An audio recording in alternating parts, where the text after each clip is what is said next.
നമസ്കാരം. Raf talks ഫുട്ബോളിലേക്ക് ഏവർക്കും സ്വാഗതം. ഇത്തവണ ജർമ്മനിയിൽ വെച്ചുകൊണ്ട് നടക്കുന്ന യുവേഫ യൂറോ കപ്പിലെ പ്രധാനപ്പെട്ട ആകർഷണം അത് സൂപ്പർ താരം ക്രിസ്ത്യാനോ റൊണാൾഡോ തന്നെയാണ്. 39-കാരനായ റൊണാൾഡോ ഇപ്പോഴും മിന്നുന്ന ഫോമിലാണ് കളിച്ചുകൊണ്ടിരിക്കുന്നത്. അദ്ദേഹം തന്റെ കരിയറിൽ കളിക്കുന്ന അവസാനത്തെ യൂറോ കപ്പ് ടൂർണമെന്റ് കൂടിയാണ് ഇത്. നേരത്തെ യൂറോ കപ്പ് സ്വന്തമാക്കിയിട്ടുള്ള ഒരു താരമാണ് ക്രിസ്ത്യാനോ റൊണാൾഡോ. തന്റെ അവസാന യൂറോ കപ്പിന് വേണ്ടി റൊണാൾഡോ ഇപ്പോൾ പോർച്ചുഗൽ ദേശീയ ടീമിനോടൊപ്പം ജോയിൻ ചെയ്തിട്ടുമുണ്ട്. മറ്റൊരു താരമായ റൂബൻ നെവസിനൊപ്പമാണ് റൊണാൾഡോ ഇപ്പോൾ പോർച്ചുഗൽ ക്യാമ്പിൽ എത്തിയിട്ടുള്ളത്. നാളെ ക്രൊയേഷ്യക്കെതിരെ ഒരു സൗഹൃദ മത്സരം പോർച്ചുഗൽ കളിക്കുന്നുണ്ട്. എന്നാൽ ആ മത്സരത്തിൽ റൊണാൾഡോ കളിക്കില്ല. അതിനുശേഷം അയർലാൻഡിനെതിരെ ഒരു സൗഹൃദ മത്സരം കൂടി പോർച്ചുഗൽ കളിക്കുന്നുണ്ട്. ആ മത്സരത്തിലാണ് ക്രിസ്ത്യാനോ റൊണാൾഡോയെ നമുക്ക് പോർച്ചുഗീസ് ജേഴ്സിയിൽ കാണാൻ സാധിക്കുക. ഇക്കാര്യം സ്ഥിരീകരിച്ചിട്ടുള്ളത് അവരുടെ പരിശീലകനായ റോബർട്ടോ മാർട്ടിനസ് തന്നെയാണ്.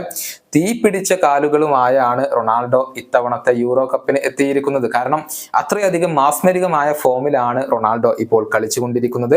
39-കാരനായ ഈ താരം തന്റെ സൗദി ക്ലബിന് വേണ്ടി ഈ സീസണിൽ 51 മത്സരങ്ങളിൽ നിന്ന് 50 ഗോളുകൾ സ്വന്തമാക്കിയിട്ടുണ്ട്. രാജ്യത്തിനും ക്ലബിനും വേണ്ടി ആകെ 55 ഗോളുകളാണ് റൊണാൾഡോ സ്വന്തമാക്കിയിട്ടുള്ളത്.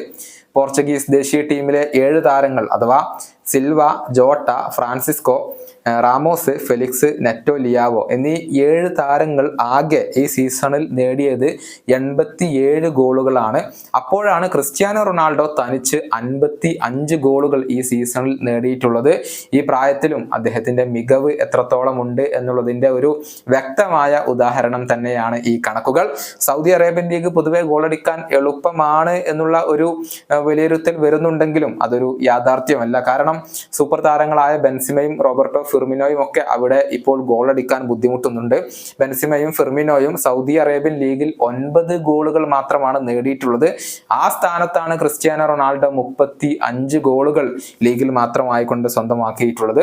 അതുകൊണ്ട് തന്നെ റൊണാൾഡോയുടെ ഈ ഒരു ഗോളടി മികവിനെ നമുക്കൊരിക്കലും വില കുറിച്ച് കാണാൻ കഴിയില്ല എന്നതാണ്. അദ്ദേഹം യൂറോ കപ്പിലും ഈ ഒരു മിന്നുന്ന ഫോം തുടരും എന്ന് തന്നെയാണ് അദ്ദേഹത്തിന്റെ ആരാധകർ പ്രതീക്ഷിക്കുന്നത്.